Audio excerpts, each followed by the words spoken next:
श्री राधे राधे।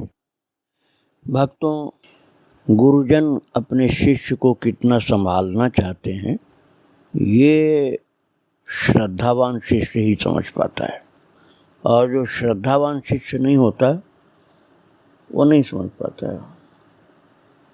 वो तो बहुत प्रकार के संदेह और बहुत प्रकार की झूठी कल्पनाएं बना बना करके गुरु के प्रति अपनी श्रद्धा बिगाड़ता रहता है और अपने अहंकार को बढ़ाता रहता है।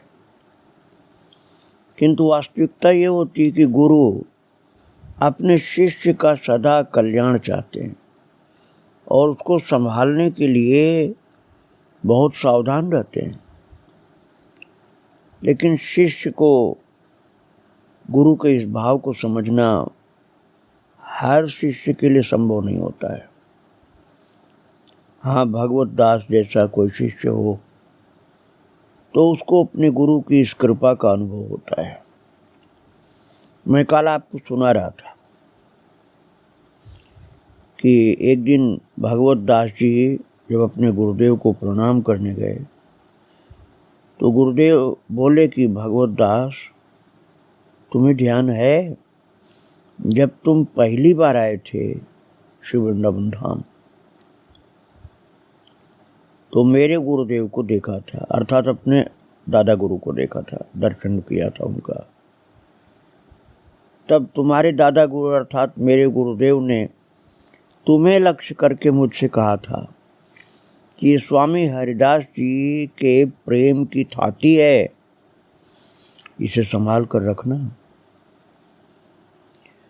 और वो वाक्य तुम्हारे प्रति उनके अपार स्नेह का द्योतक था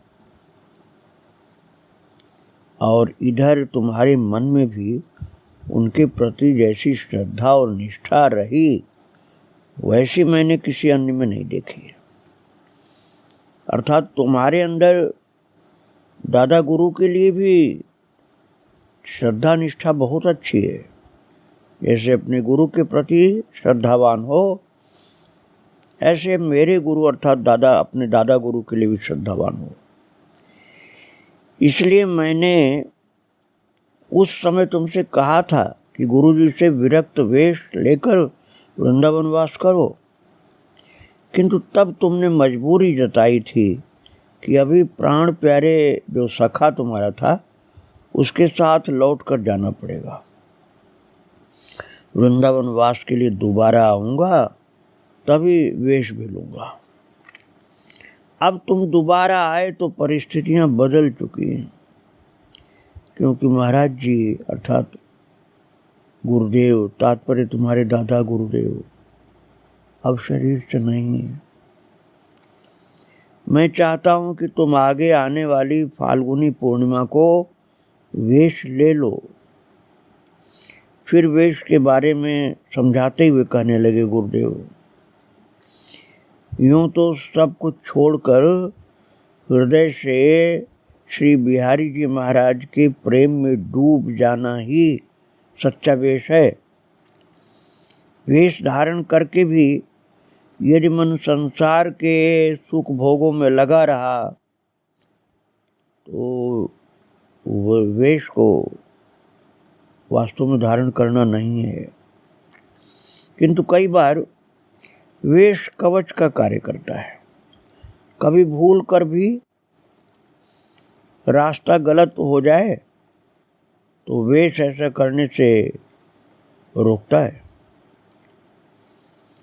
भगवत दास जी बोले, मेरे हृदय में वेश के प्रति कोई कम श्रद्धा नहीं है गुरुदेव। आपकी इस कृपा के लिए मैं हमेशा आपके सामने झोली फैलाए खड़ा हूँ। भक्तों, विक्रम संवत 1823 और अब चालू हो गया है 2079, तो ये लगभग 250 वर्ष से भी कुछ ऊपर हो गया। उस समय की बात है। विक्रमीय संवत 1823 फाल्गुनी पूर्णिमा को विरक्त वेश देने के उपरांत स्वामी मोहिनीदास ने भगवत दास जी को संक्षेप में वृंदावन वास की रीति समझाते हुए कहा, साधु चाहे किसी भी संप्रदाय का हो, उसे कभी पराया मत मानना, क्योंकि वो भी श्री हरि की ओर जाने वाले मार्ग का ही राही है। जब तक राह में चल रहे हैं तब तक सब राही हैं, और एक राही को दूसरे राही से श्रेष्ठ मानने वाला श्री हरि का अपराधी है। सब राही एक जैसे हैं। एक बात और कहूँ, गुरुदेव ने कहा भगवत दास से कि एक बात और कहूँ, संसार में जितने भी प्राणी हैं, जितने भी जीव जंतु हैं, वे सब श्री हरि की इच्छा के अंकुर हैं। उनमें कोई छोटा है कोई बड़ा है ऐसा सोचना श्री हरि का तिरस्कार है। उन सब से समान हित रखने वाला साधक ही श्री हरि से हित करने की महाप्राणता अर्जित कर सकता है। इसी प्रसंग में भक्तों गुरुदेव ने ये भी समझाया कि मनुष्य जाति में जो ऊंच नीच का भेद दिखाई देता है वो स्वार्थी लोगों द्वारा फैलाया जाल है। श्री हरि की भक्ति का नाम सुनते ही ये जाल टुकड़े टुकड़े होकर बिखर जाता है। ढोंगी व्यक्ति भगवत भक्ति का जामा ओढ़कर भी भीतर से अपनी जाति से जुड़ा रहता है और अन्यान्य जाति वालों के प्रति अपने हृदय में ईर्ष्या और घृणा की आग सुलगाए रहता है। उसका धुआं मौका मिलते ही तिरस्कार भरी खीज और अपशब्दों के रूप में उसके मुख के धुमारे से निकलने लगता है। इस वेश को प्राप्त करते ही तुम श्री स्वामी हरिदास की प्रेमोपासना के लिए समर्पित एक परम पवित्र आत्मा हो गए हो। तुम्हारे सामने न अब कोई छोटा है, न बड़ा है, न राजा है, न रंक है, न ऊंचा है, न नीचा है, न अपना है, न पराया है। सब एक ईश्वर की धड़कनें हैं और सब समान हैं। तुम्हें अपने आराध्य के दर्शन इन्हीं धड़कनों में, इन्हीं आँखों से करने हैं।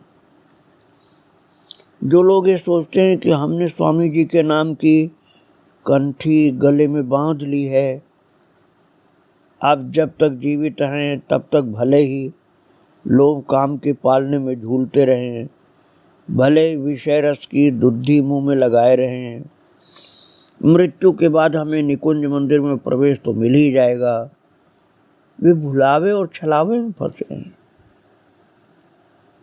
हमें विश्वास है कि तुम ऐसे तमाम छलावे से दूर रहकर इसी जन्म में ललना लाल की ललित केलियों का रसास्वादन कर सकोगे। तुम्हारे दादा गुरुजी भी तुमसे यही अपेक्षा करते थे।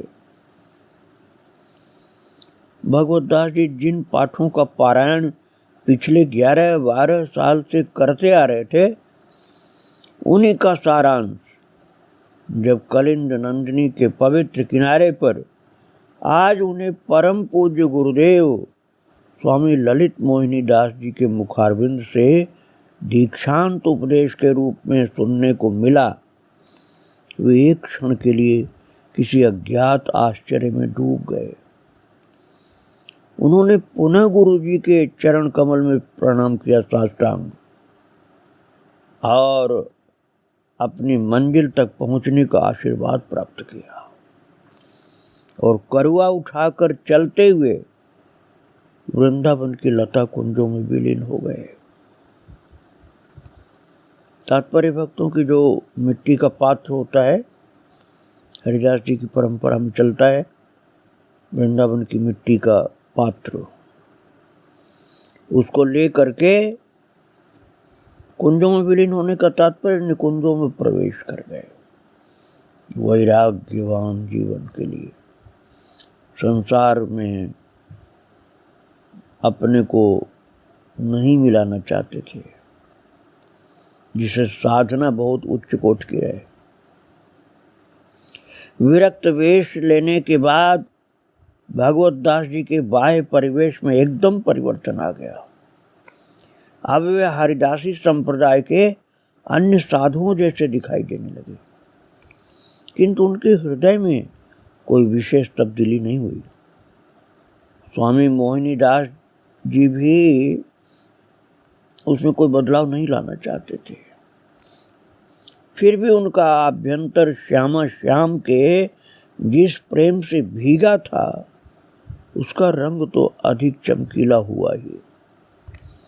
अचला लपेटे, गुदड़ी ओढ़े, हाथ में करुआ लिए और अंग अंग में यमुना जी की रज रमाए, वे जब हृदय के प्रेम से रंजित स्वरों में हे श्यामा, हे श्यामा, हे श्यामा श्याम, ये रट लगाते हुए वृंदावन की निकुंज वीथियों में विचरण करते थे, तो देखने वालों को लगता था जैसे साक्षात वैराग्य अवतीर्ण होकर के वृंदावन वसुंधरा की धूलि में उस परमोज्वल अनुराग को खोज रहा है, जिसकी सुगंध में स्वामी हरिदास जी की गुदड़ी सनी थी और जिसकी सुरभि से आकृष्ट होकर श्यामा श्याम चुपचाप उनकी इस गुदड़ी के भीतर जाकर दुबक जाया करते थे।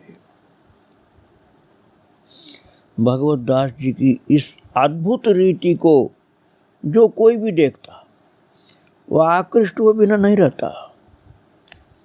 ये बात दूसरी की जो श्रद्धा से भरा होता, वो उनकी राह में फूल बिखेरता, और जो अज्ञानवश ईर्ष्या से भरा होता, वो उनकी राह में कांटे भी बिछाता।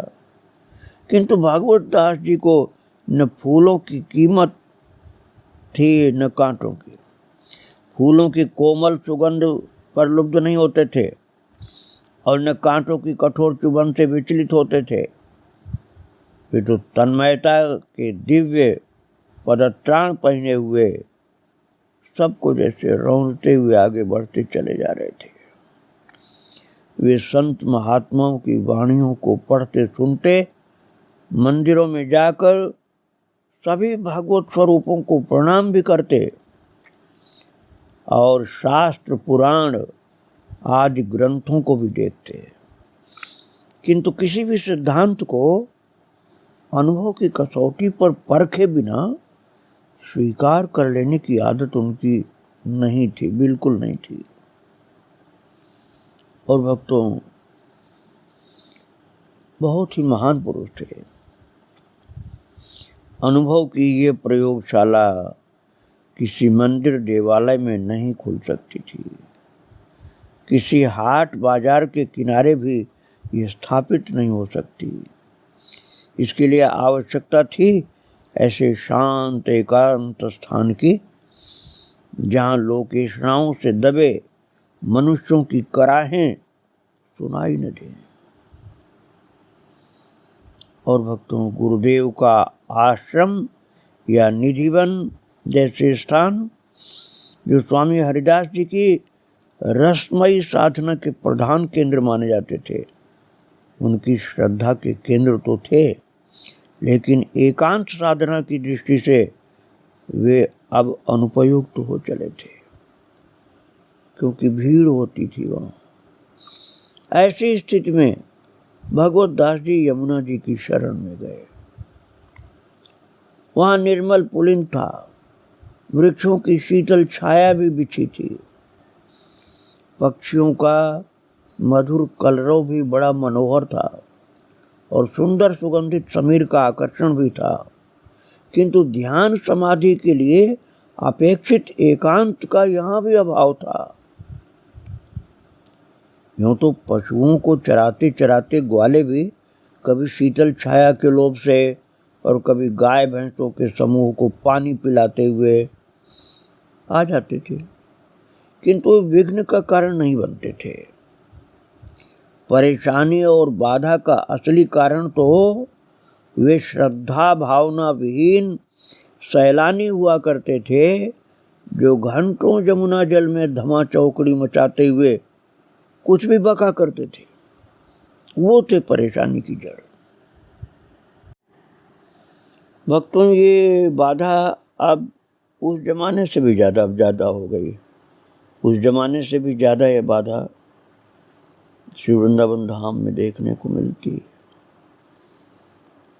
कौन सी बाधा? आप उस बात को याद कर लीजिए कि जो लोग घंटों यमुना जल में धमा चौकड़ी मचाते हैं, जो मुख में आता है सो बकते हैं, न भगवान का नाम, न भगवान की कोई भजन पद कीर्तन, कुछ नहीं, वो जोरों से चिल्लाना, बकना, सांसारिक बातें बेकार की, वो भजन करने वालों के लिए बाधा होती है।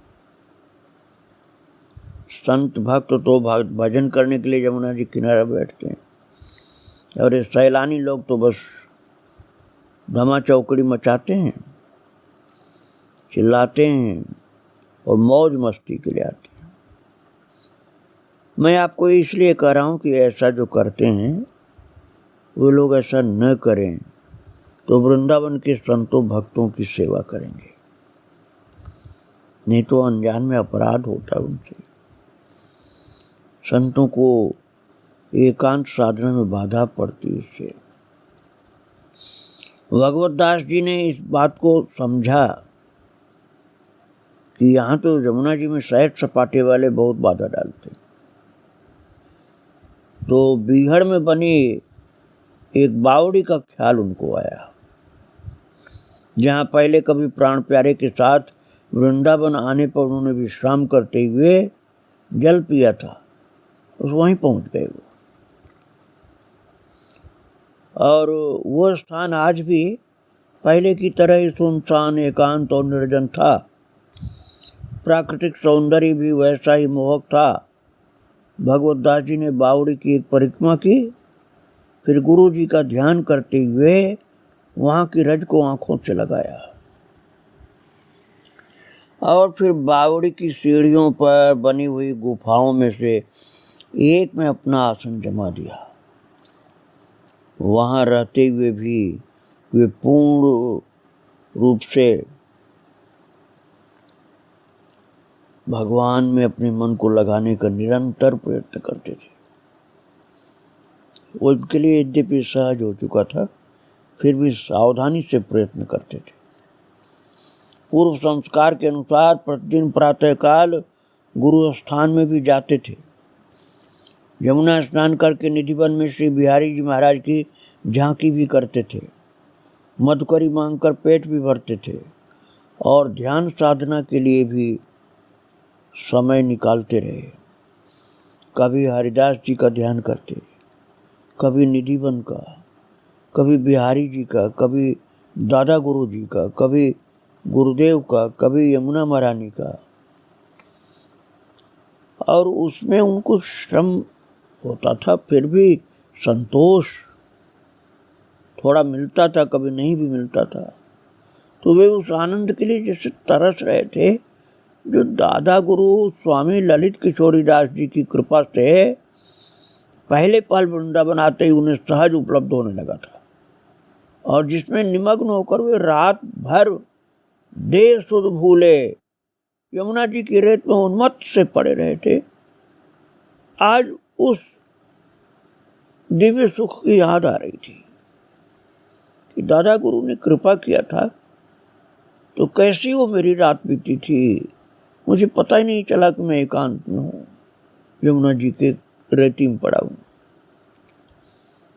जब इस प्रकार निरंतर साधनारत रहने पर भी उन्हें अभीप्सित की सिद्धि नहीं हुई, तो उनकी आकुलता बढ़ने लगी। एक एक दिन उनके जीवन की शाम निकट आती जा रही थी, और मंजिल अभी पता नहीं था कि मंजिल कहाँ है। वे चाहते थे कि मन नित्य विहार के तार से ऐसा बंध जाए कि फिर पल भर को भी कभी उससे अलग न हो। छिन्न टरों पल हो न इतुत रहो एक ही तानो। किंतु यहाँ मन की हालत बड़ी बेढंगी थी। वे उसे निधिवन में स्वामी हरिदास जी की ओर ले जाते थे और वो चुपके से छतरपुर में हीरालाल दूध वालों के घर पहुंच जाता था। वे उसे बिहारी जी की सेवा करने को कहते तो कुंजन की व्यास गद्दी पर बैठकर सत्संगियों को उपदेश देने लगता। ये मन की बात है भक्तों। उससे किशोरी जी के चरणों में नूपुर बांधने की प्रार्थना करते अपने मन से, तो वो देवकी के पास खड़ा खड़ा उसे गुरु आश्रम में प्रसाद पाने को निमंत्रण दे रहा होता। मन कोई मुट्ठी में एकदम नहीं था। वे कुछ कहते और वो कुछ करता। आंख कान पर उनका नियंत्रण न रहा होता तो उन्हें फोड़ सकते थे। हाथ पैर यदि काबू में न होते तो उन्हें तोड़ डालते। किंतु मन के लिए क्या करें? वे सोच सोच कर परेशान थे, पर कोई युक्ति कारगर नहीं हो रही थी। भगवत दास जी ने निश्चय किया कि इस संबंध में अपने गुरु जी से सलाह करेंगे, समझेंगे। गुरु जी दादा गुरु वाले चबूतरे पर विराजमान थे। सामने बांसों का ढेर पड़ा था। बहुत से साधु उन्हें चीर चीर कर खपाचियाँ बनाते हुए उन खपच्चियों को बांध बांध कर टटियों की शक्ल दे रहे थे। स्वामी ललित किशोरी दास जी की इस योजना पर कि स्थान की चौहद्दी को बांसों की टटियों से घेर कर सुरक्षित कर दिया जाए ताकि अनचाहे जंगली जानवर आसानी से अंदर न जा सके, खूब जोरों से काम चल रहा था। ये बात गुरु स्थान में रहने वाले प्राय सब साधु जानते थे कि भगवत दास जी सुबह एक बार गुरु चरणों में प्रणाम करने के बाद जब चले जाते हैं तब दूसरे दिन ही लौटते हैं। किंतु आज इस समय उन्हें आया देखकर साधुओं को आश्चर्य भी हुआ और कौतूहल भी। वे सब अपना अपना काम छोड़ करके आ गए उधर ही जिधर भगवत दास थे। भगवत दास ने समस्या विस्तार पूर्वक गुरु जी के सम्मुख रखी तो गुरुदेव मुस्कुराए, फिर गंभीर होकर कुछ सोचने लगे। इसी बीच समाधान सुझाया पास खड़े एक कर्मठ साधु ने। बोला, भजनानंदी, आप दिन भर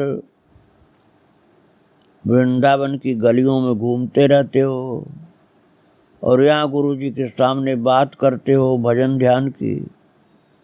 भजन ध्यान कोई हलवा पूड़ी तो है नहीं जो गुरु महाराज पोटरा बांध कर आपको पकड़ा दें।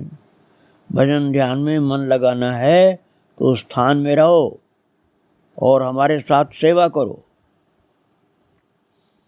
दूसरे साधु ने समर्थन किया। वो बोले दूसरे साधु कि हम लोग रात दिन गुरु जी की शरण में रहकर सेवा करते हैं। हमारा तो यही भजन है और यही ध्यान है। इसी के प्रताप से स्थान की दिन दूनी और रात चौगुनी तरक्की हो रही है। तीसरा बोला, स्थान में रहो, खूब खाओ पियो, खूब उद्योग पुरुषार्थ करो। इससे अच्छा भजन कोई दूसरा नहीं। हमारे इसी भजन से प्रसन्न होकर स्वामी जी ने हम पर कृपा की है। जैसा आनंद आज यहाँ हो रहा है वैसा वृंदावन के किसी मठ मंदिर में नहीं है। यहाँ रोज हलवा घुटता है, रोज भंडारे होते हैं, रोज जय जयकार होती है और रोज सैकड़ों साधु बिना किसी भेदभाव के बराबर पंगत में बैठकर प्रसाद पाते हैं। चौथे ने कहा, अजी साधु ही क्यों, बड़े बड़े गृहस्थ, विरक्त, महंत और मठाधीश, बड़े बड़े पंडित धर्माचार्य अपनी विधि निषेध की लीक छोड़कर यहाँ पुल में पारस्परिक प्रेम के साथ बैठते हैं और प्रसाद पाते हैं। ये सब गुरु महाराज के भजन की महिमा। महाराज भगवत दास जी को सीख देने वालों की परंपरा जब तादाद से ज़्यादा बढ़ने लगी तो एक अधेड़ उम्र के साधु ने उन्हें फटकारते हुए कहा, कौन किससे क्या पूछ रहा है? इस बात को बिना समझे ही आप लोग बोलते चले जा रहे हो। भगवत दास जी की अपनी कोई समस्या है, वे उसका समाधान खोजने गुरु चरणों में आए हैं और आप गुरु जी को बोलने का मौका ही नहीं दे रहे हैं। आप लोग बहुत कह चुके हैं, आप गुरु जी महाराज क्या कहते हैं वो भी सुनिए। तो साधु की फटकार सुन करके सब शांत हुए। अब भक्तों, गुरुदेव अपने शिष्य भगवत दास जी को समझाएंगे, उस बात को हम लोग आगे फिर श्रवण करेंगे। अभी उनके चरणों में प्रणाम करके यहीं विराम दे रहा हूँ। श्री राधे राधे, जय श्री राधे राधे।